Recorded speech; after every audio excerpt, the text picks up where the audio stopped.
महाराष्ट्राची सांस्कृतिक अस्मिता आणि कोट्यवधी हिंदूंचे श्रद्धास्थान असलेल्या अष्टविनायक देवस्थानांच्या शेकडो एकर जमिनीला धोका पोहोचवणारा महाराष्ट्र देवस्थान इनाम निर्मूलन प्रारूप अधिनियम 2026 कोणत्याही अटीशिवाय राज्य सरकारने तात्काळ मागे घ्यावा अशी एकमुखी मागणी आज येथे आयोजित अष्टविनायक मंदिरांच्या विश्वस्तांनी संयुक्त पत्रकार परिषदेत केली।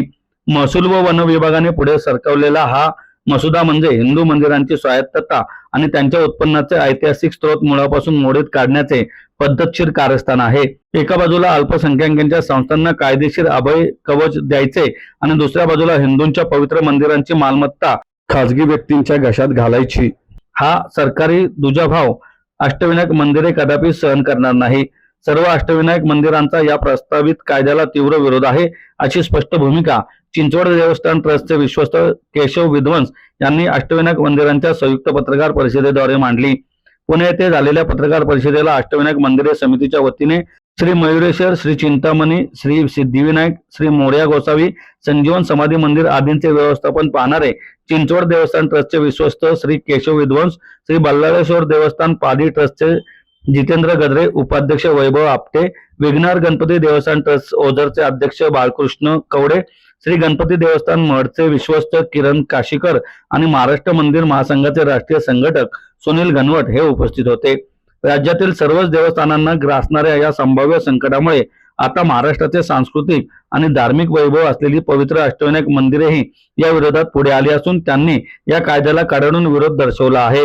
या कायद्यातील कलम 18 नुसार महसूल अधिकाऱ्यांनी दिलेल्या कोणत्याही मनमानी निर्णयाविरोधात भाविकांना किंवा देवस्थान विश्वस्तांना दिवाणी न्यायालयात दाद मागता येणार नाही अशी लोकशाही विरोधी तरतूद करण्यात आली आहे।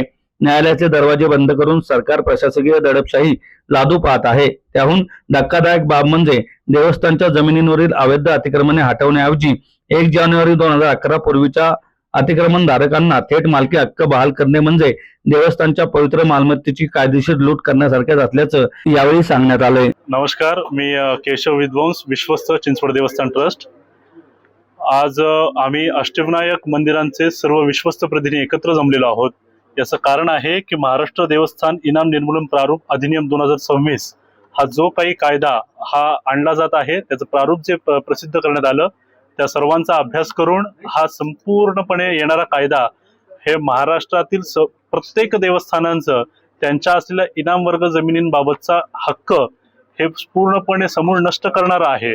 आणि या सर्व गोष्टींच्या विरोधासाठी हे सरकार जे आहे, केंद्रातील असो या राज्य शासनातील असो, हे हिंदुत्ववादी विचारांचं असणारं सरकार अशा प्रकारे कसं काय विचार करू शकतं हे नक्कीच आम्हाला धक्कादायक आहे। आणि मी आपल्या सर्वांच्या माध्यमातून आमचा हा जो मागणी आहे ती आम्ही सरकारला करतो की हा कायदा त्वरित मागे घ्यावा आणि या सर्व देवस्थानांच्या इनाम जमिनी ह्या त्या ठिकाणच्या भूमाफिया किंवा इतर सर्व लोकांपासून वाचण्यासाठी महाराष्ट्र राज्यामध्ये अँटी ग्रॅबिंग लँड या प्रकारचा अशा प्रकारचा विचार करून कायदा आणण्यात यावा आणि संपूर्णपणे या ज्या जमिनी आहेत जेणेकरून ही मंदिरं, ही देवस्थानं, ही संस्थानं ही भरभक्कमपणे उभे राहतील आणि त्यांचं कार्य वाढीस लागेल असं महाराष्ट्र सरकारने आम्हाला मदत करावी अशी विनंती। नमस्कार, आज आपण पुण्यामध्ये एक प्रेस कॉन्फरन्स घेतली सर्व अष्टविनायक मंदिरे समिती आणि महाराष्ट्र मंदिर महासंघाच्या संयुक्त विद्यमाने। विषय हा आहे की महाराष्ट्रामध्ये सरकारने एक प्रस्तावित कायदा केलेला आहे, महाराष्ट्र देवस्थान इनाम निर्मूलन जमिनी प्रारूप अधिनियम 2026। वास्तविक पाहता या कायद्यातनं वक्फ बोर्डला रितसररित्या वगळण्यात आलेल्या त्याच्या जमिनी पहिल्यापासून सुरक्षित करण्यात आल्यात, संरक्षित करण्यात आल्यात आणि मंदिराच्या जमिनी मात्र अगदी विकण्यासाठीच या कायद्यानुसार परवानगी मिळेल अशी एक व्यवस्था करण्यात आलेली आहे। वास्तविक पाहता कुठल्याही देवस्थानांना ज्या इनाम वर्ग जमिनी मिळालेल्या आहेत त्या देवस्थानांचा कारभार, तिथली व्यवस्था, तिथली नित्यकर्म, तिथल्या पूजा या सगळ्या व्यवस्थित चालाव्यात यासाठीच्या आहेत आणि वहिवाटदारांच्या दृष्टिकोनात त्यांना त्या कसण्यासाठी दिलेल्या आहेत। आज त्यांच्या अडचणी असतील, त्यांना काय मदत हवी असेल तर सरकार अन्य मार्गाने करावं आणि आज या पत्रकार परिषदेच्या माध्यमातून आम्ही सर्व अष्टविनायक मंदिराकडनं आणि मंदिर महासंघाकडनं पण सांगतो की वक्फ बोर्डकडे देशात 39 लाख एकर जमीन आहे, महाराष्ट्रात 1 लाख एकरहून अधिक जमीन आहे, त्यातली जमीन सरकारनं काढावी आणि त्या वहिवाटदारांनी या सगळ्यांना द्यावी। आज मंदिरांच्या जमिनी का, या जमिनींच्या संदर्भात ह्या कायदा आणत असताना कुठलीही आपत्कालीन स्थिती महाराष्ट्रात नाही की लगेचच्या लगेच कायदा आणला पाहिजे। हरकती मागवण्यासाठी अतिशय अल्प कालावधी दिलेला आहे, फक्त विभागीय कार्यालयाकडे ह्या हरकती दिल्या जातील एवढं सांगितलेलं आणि ऑनलाईन पण मागवलेलं नाहीयेत। मंदिर विश्वासाने तक्रारी द्यायच्या कशा, हरकती नोंदवायच्या कशा, ह्या अनेक अडचणी आहेत आणि या संदर्भात जर उद्या देवस्थानांच्या जमिनींचा मालकी हक्क हस्तांतरित झाला, विक्री झाली, तर देवस्थानांचा कारभार चालणार कसा याविषयी काय बोलण्यात आलेलं नाहीये.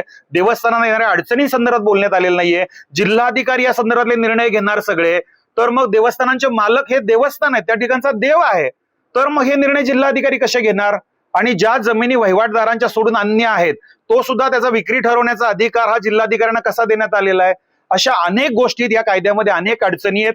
सर्वांमध्ये संभ्रम निर्माण झालेले आहेत आणि केवळ संभ्रमित करण्यासाठी वेगवेगळी स्टेटमेंट दिली जातात की देवस्थानांच्या जमिनींचा मालकी हक्क त्याला आम्ही हात लावणार नाही, त्या बाधित होणार नाहीत, अबाधित राहतील आणि वहिवाटदारांना सुद्धा मदत केली जाईल. मग हे करणार तर नेमकं कसं करणार हे स्पष्ट करावं.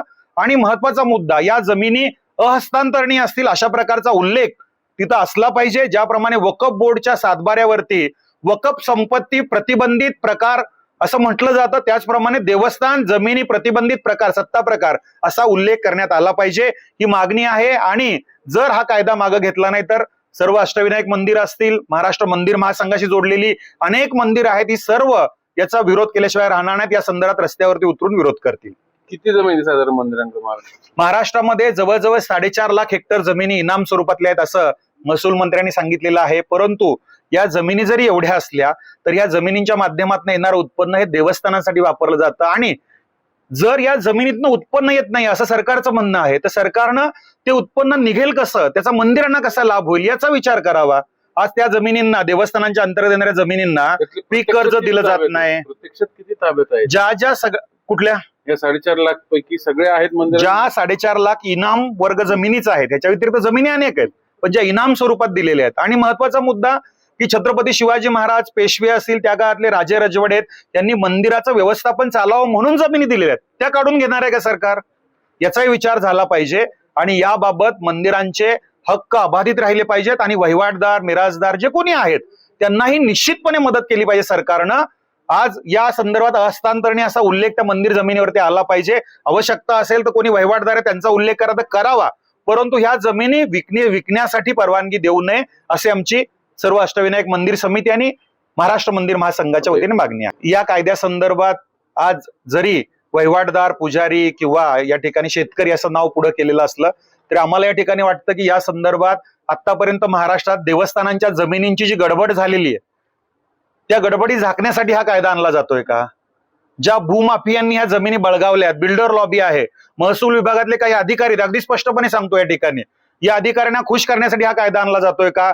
अमरावतीच्या सोमेश्वर महादेव संस्थांची 50 कोटीची जमीन फक्त 960 रुपयाला विकली जात असेल आणि विजय लोखंडे नावाचा तहसीलदार आज या ठिकाणी खुल्याम पद्धतीने सांगतो की मी हे केलं तरी मला कोणी काय करणार नाही आणि काही कारवाई नाही झाली अजून त्यांच्यावरती. उद्या जर हा कायदा आला तर काय होऊ शकतं हाही प्रश्न या ठिकाणी. आणि म्हणून आम्ही सर्वांनी सरकारकडे मागणी केलेली आहे की हा कायदा जो आहे इनाम जमीन निर्मूलनाचा तो रहित करावा आणि ज्या ज्या ठिकाणी जमिनी हडपल्या जातात यासाठी महाराष्ट्रामध्ये अँटी लँड ग्रॅबिंग ऍक्ट कायदा आणावा, ज्याच्यामधनं मंदिरांच्या जमिनी सुरक्षित राहतील, वहिवाटदार, पुजारी जे कोणी आहेत त्यांचे सुद्धा अधिकार सुरक्षित राहतील आणि जमिनींची मालकी ही मंदिरांकडे राहील.